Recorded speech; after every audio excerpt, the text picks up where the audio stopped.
Yo, what's going on, family? What it do? What's going on with you? What up, Red? How you feeling? Listen, I want to welcome you out to another episode of Friday Night Live with me, Pastor Frank. Uh, I know you all could have been anywhere in the world, but I'm always grateful anytime you choose to join me on this Friday night. Um, as y'all tuning in, do me a favor. Don't forget to smash that subscribe button if you haven't hit that subscribe button. And then also make sure you tap that notification bell so that anytime that I go live or that you can stay connected, that you can stay up to date and know what's going on. What up, Chano? My brother Chano in the house. But yeah, y'all do me and also do me another favor. Go ahead and share this video with somebody else, right? We are live on this Friday night, this last Friday of Black History Night, even though, for a lot of us, Black History is every day. What's up, Ava? But the official Black History Month today is the last day of Black History. Y'all say about them stores, we was boycotting today, especially since folks they want to get rid of DEI. Well, let me make sure I say it correctly. Diversity, equity, and inclusion, right? They want to get rid of it. And so we're gonna what we were trying to show them on today is we're gonna diversify some of our dollars. But that's a whole another subject. I'm just having a little fun with the truth. But yeah, as always, you all, I'm always excited. I'm always glad. I'm always grateful. Anytime God sees us through to the end of yet another week, I always take that to mean He ain't through with us yet, right? The fact that we made it, right? I mean, if you look at the news all week, there's somebody that didn't make it. There's somebody that thought that they would probably see tomorrow, and their tomorrow never came. And so the fact that we're still here, the fact that you can still hear me, the fact that I can still see some of y'all talking to me on the screen, that means God ain't done with us yet, right? That means we haven't fulfilled our purpose here on the earth. And so for that, I'm always grateful, you all. Life may not always be perfect. Life may not always be peaches and cream, which is something we've been talking about. But guess what? It could be worse, right? No matter how bad, even in your situation, even what my situation, it doesn't matter who it is. No matter what the situation, it could always be worse, right? There's someone that will be grateful to be in your shoes, even though we may not see it. But there's somebody who will be grateful that they're in our shoes, and so I'm always grateful. But it's time to go ahead and get ready to jump into this thing, as promised, you all. On tonight's episode of Friday Night Live, we'll be talking about unfavorable seasons. Yeah, unfavorable seasons. So to start us out, I want to read a couple of scriptures to us. I'm gonna be reading Ecclesiastes chapter 3, and I'm gonna read verses 1 through 8. And I'm gonna do two things. I'm gonna read it in the King James version, and then I'm gonna read it in the New International Version. And the only reason that I do that is because um I want to just show the comparison and the difference. Because here's the thing, if you anything like me, and I grew up in church, so I mean, it is what it is. But I know when I find myself reading the King James version, I might find myself going to sleep because I'd be like, so, it bonded. When I read some of that stuff, it just don't. Even though I may be able to figure out some of what they saying, there are times when I'm reading the King James version, I just really can't get it right. So that's the reason that you use maybe some other versions of the Bible or interpretations, simply because it breaks it down to everyday language. But here's the thing. Here's what it says. Ecclesiastes chapter 3, verses 1 through 8. It says, to everything there is a season, and a time to every purpose under the heaven. A time to be born, a time to die, a time to plant, and a time to pluck up that which is planted, a time to kill, and a time to heal, a time to break down, and a time to build up, a time to weep, and a time to laugh, a time to mourn, and a time to dance, a time to cast away stones, and a time to gather stones together, a time to embrace, and a time to refrain from embracing, a time to get, and a time to lose, a time to keep, and a time to cast away, a time to rend, and a time to sow, a time to keep silence, and a time to speak, a time to love,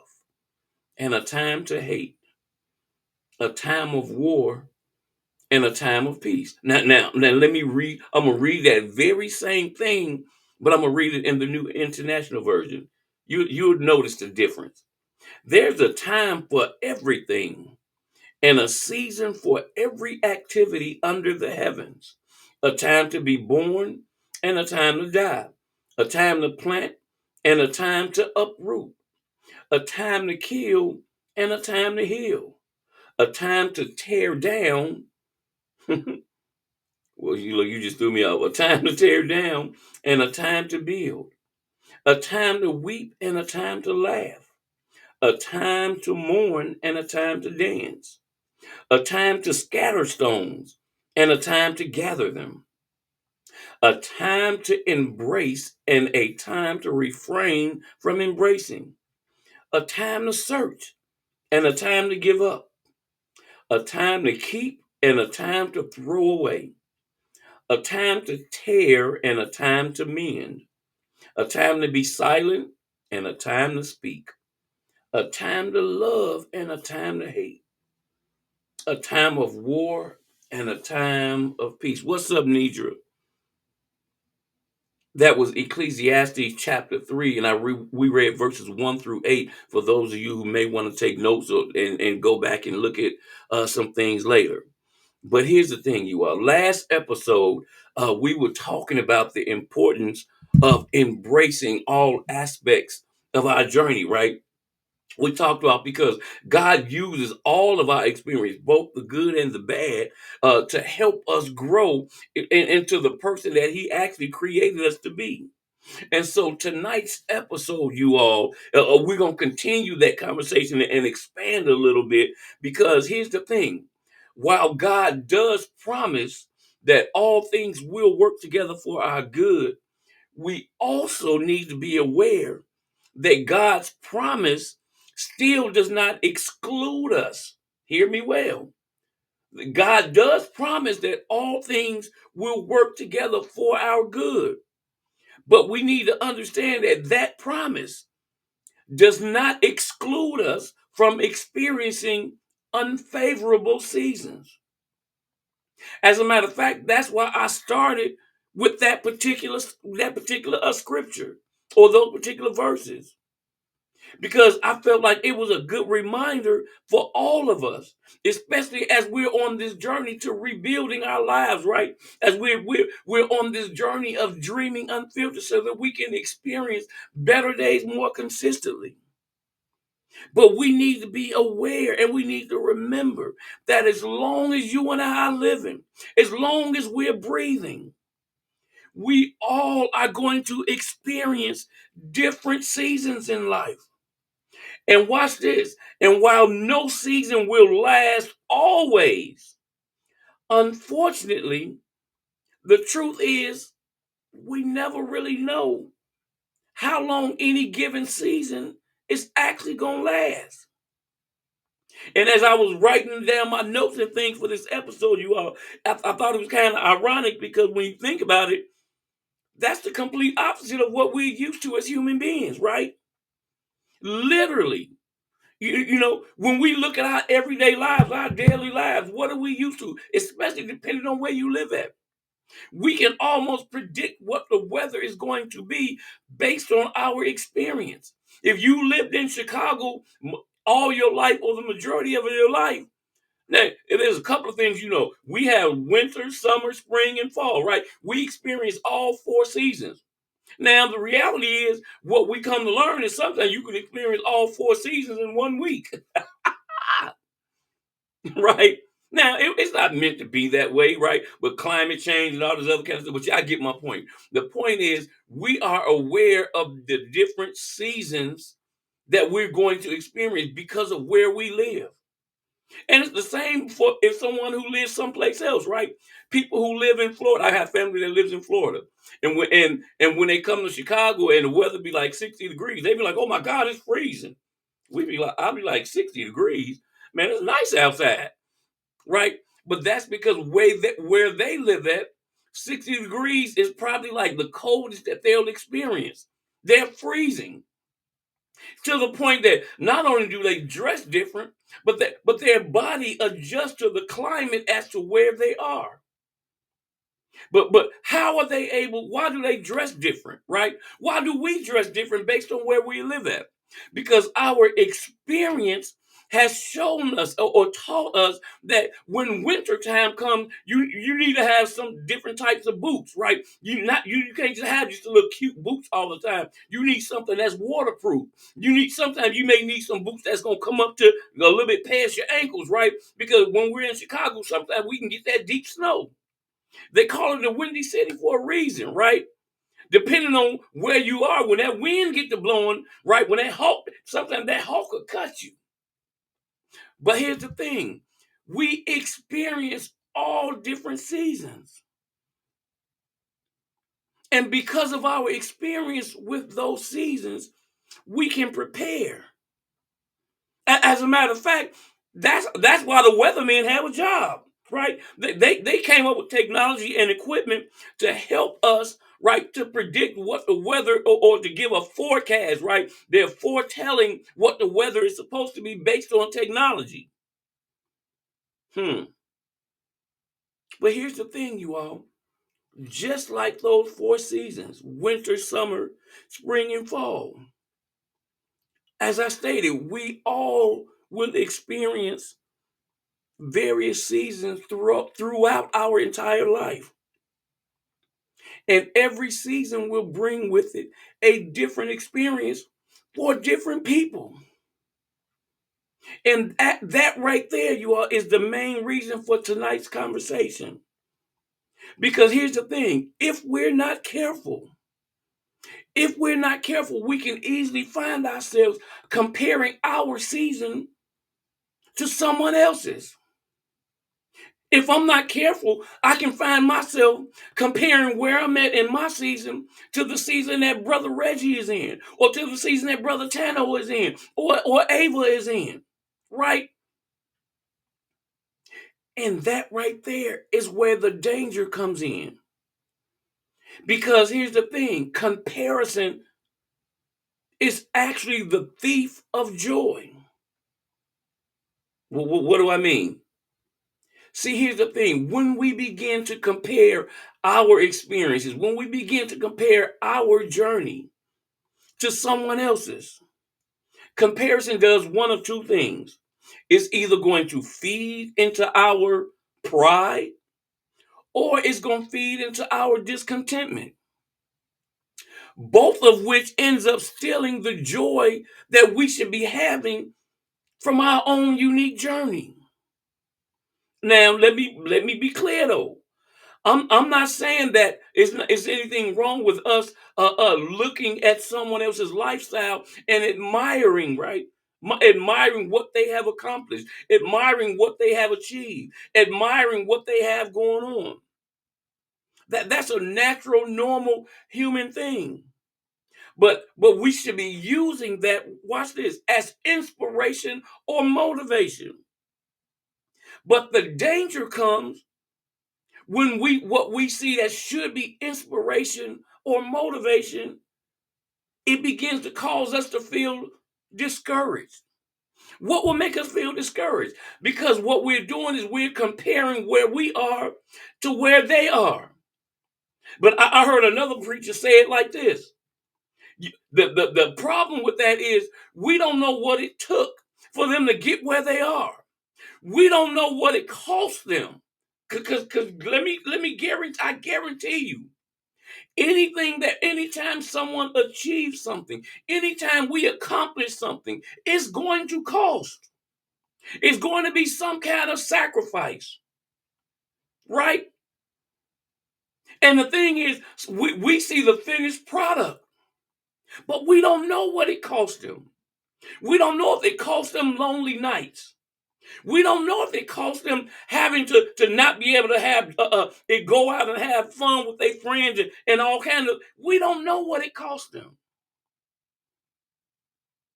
And so, because we don't know what it cost them, we can easily be distracted by the shiny thing. We can easily be distracted by what looks good. There's a story I heard TD Jakes tell years ago that really opened my eyes to this concept of comparison that we're talking about, because he said there was a young preacher that came up to him one time and said, "Man, I see all that you're doing, and I want you to I want you to pray that I get the same anointing, right? That I'm able to accomplish and achieve the same thing that you have done, right?" So TD Jakes said, "Okay." So he laid his hands on the guy. This is the story that he told. He said he laid his hands on the guy. He started praying. He said, "Lord," he said, "God, I pray that this brother would get married. And when he get married, him and his wife, they will have a child, and the child will die at birth." And then he went on to say, and I pray that he was lose his parent, at a young age, and I pray, and he started praying saying all of this stuff that was negative. And the preacher said, "Oh, hold on, brother." I said, "I want you to pray that I get the same anointing." And TD Jakes said, "Yeah, but the anointing that you see now, it cost me something then, right? The things that I went through back then that you don't know about, the things that it cost me that you didn't see, is the reason that I am who I am." And but here's the thing: the guy wanted the shiny stuff, but he didn't want what it took to get there. Why am I sharing that? Because the same thing applies to you and me. If we are not careful, when we find ourselves in certain situations, when we find ourselves comparing our season to someone else's season, we can easily get caught up in missing the lessons, including missing the joy that should be found in our own journey. Mm. And here's the thing: I really felt the need to share this because, Lord help me. Be, Now that being that I've been assistant pastor at a church for a while now, a few years now, and I've come to realize, you all, that uh, I don't want, how do I get, Lord help me.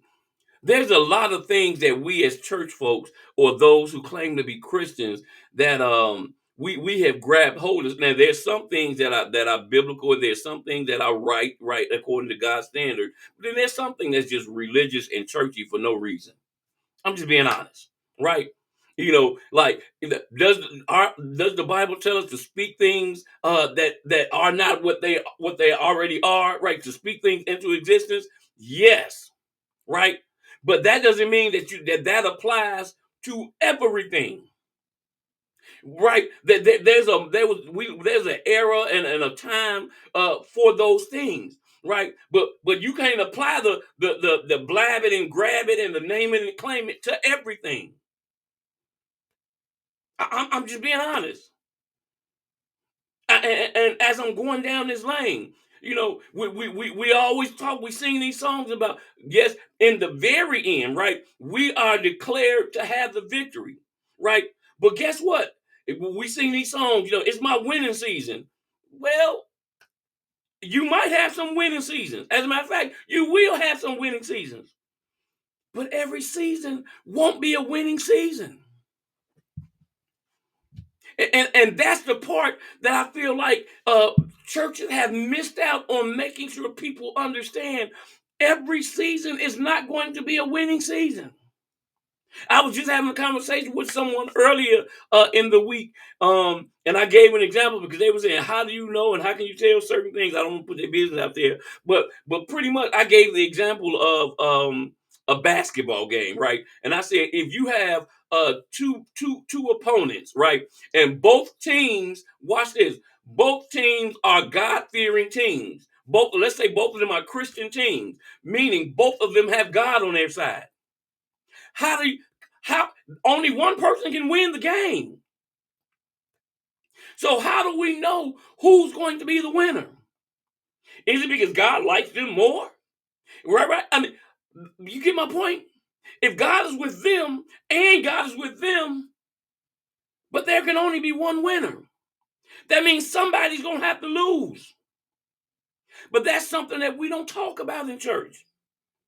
We hype everybody up and give them, which is nothing wrong with reminding people, yes, God decided that we're all going to win in the end. But in between that time, every season is not going to be a winning season.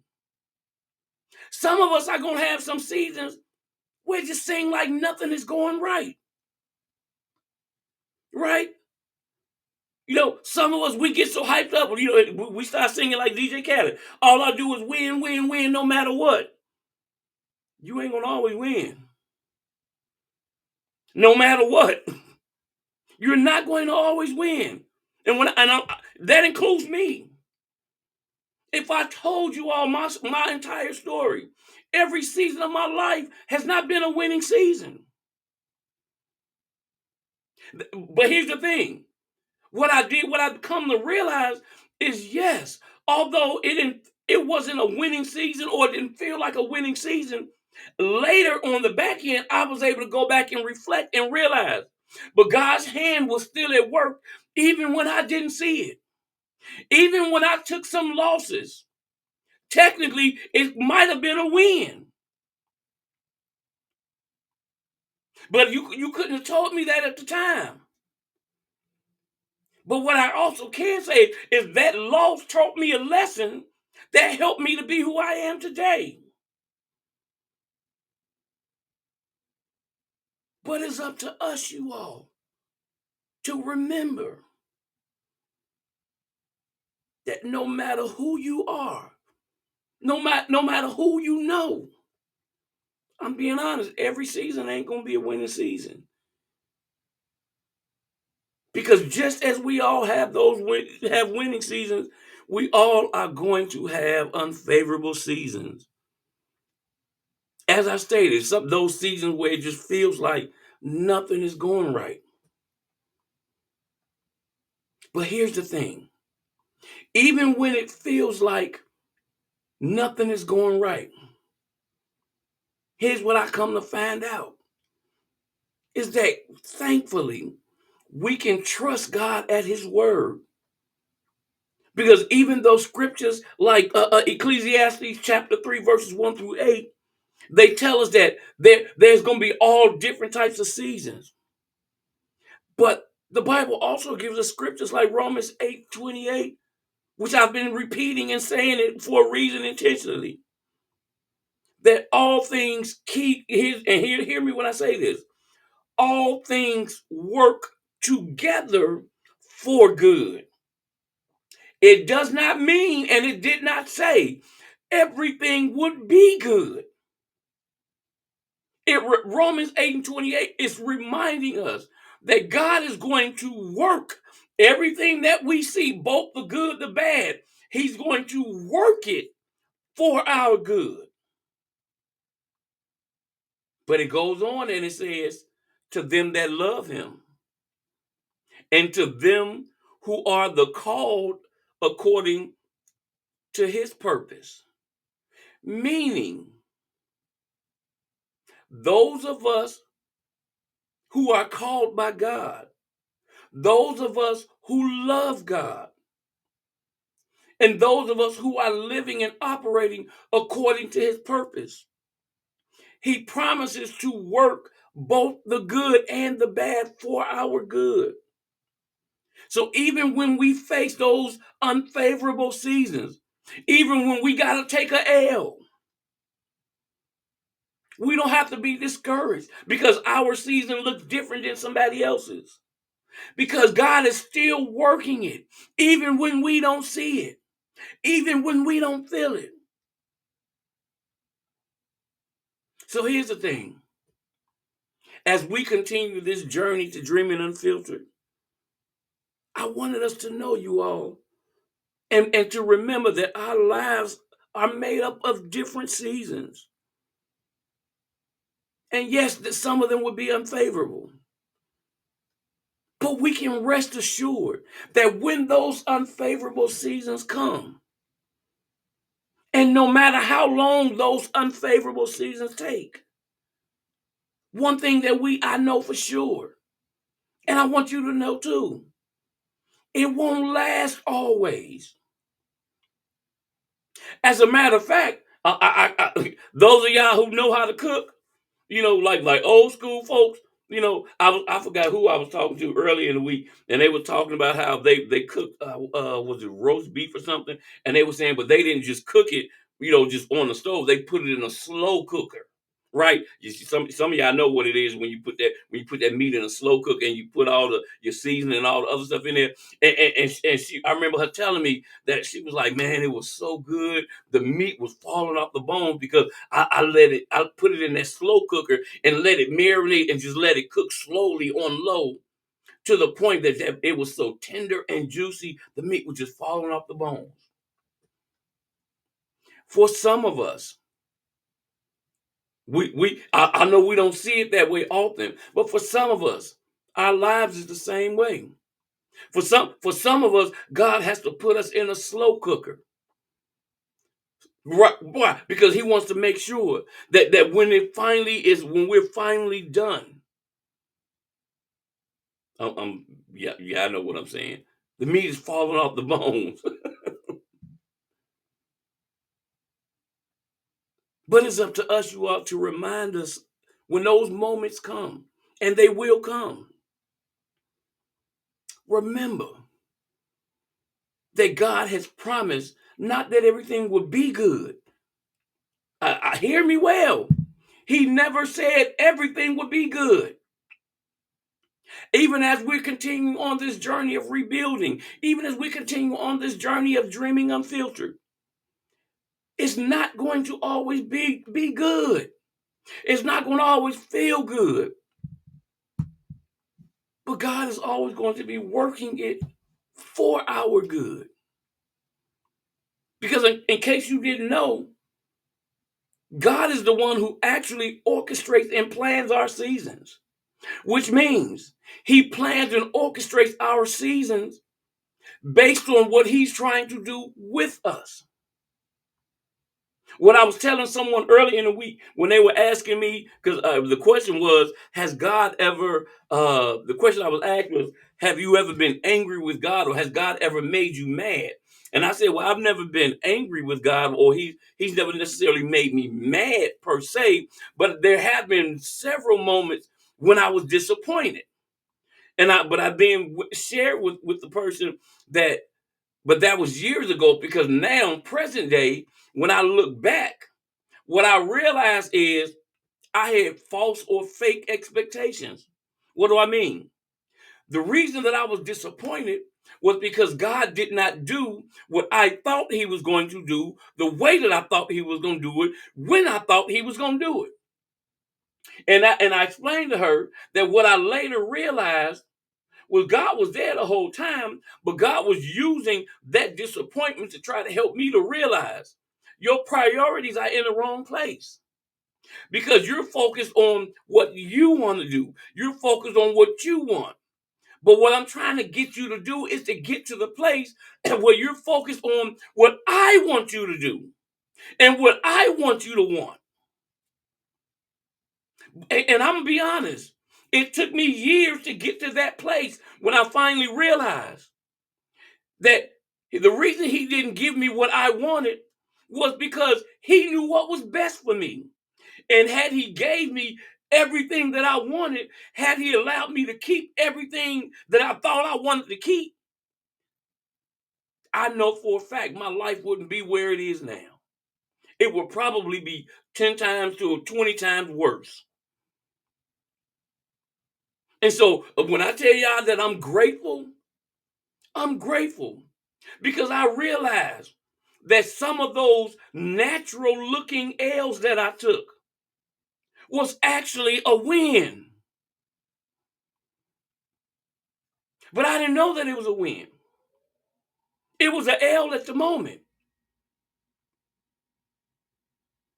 And so I explained to her, no, I've never been angry with God or mad, but I know there's some people that have. And if you're one of those people, I encourage you to change and shift your perspective.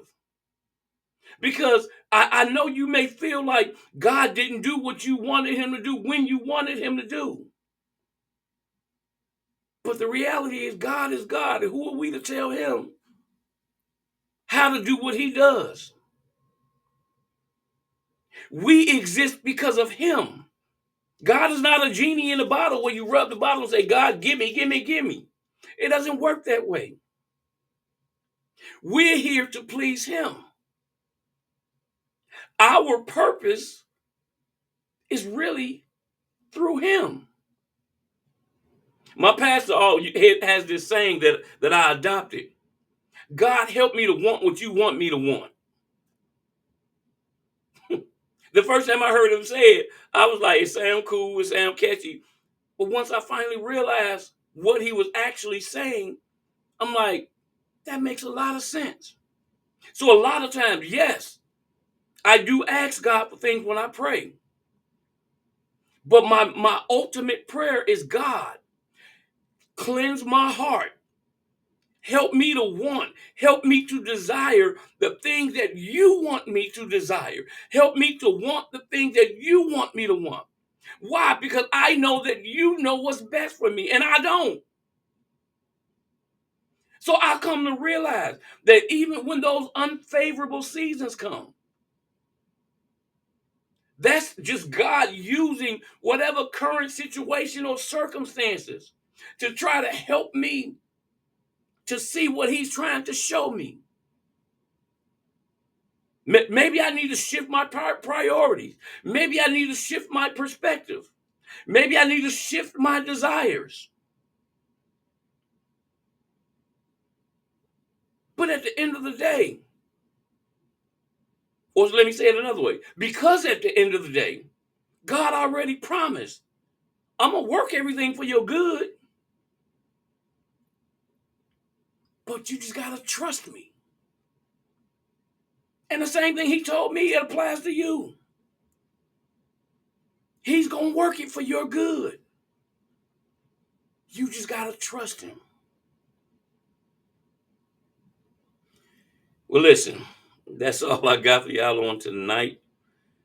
I pray that somebody was blessed by tonight's conversation.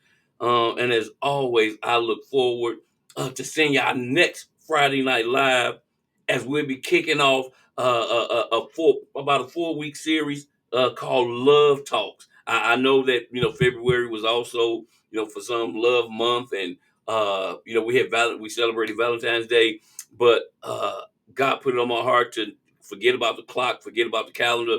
We can talk about love any day, every day, all day. And so next week will be the first of 4 episodes where we'll be dealing with love. Love talk is what we're gonna be talking about. But listen, I got to get up out of here. I don't want to hold you too much longer. Remember, dreams plant the seeds for the future, and your future is definitely bright. Until next week, see y'all. Peace out.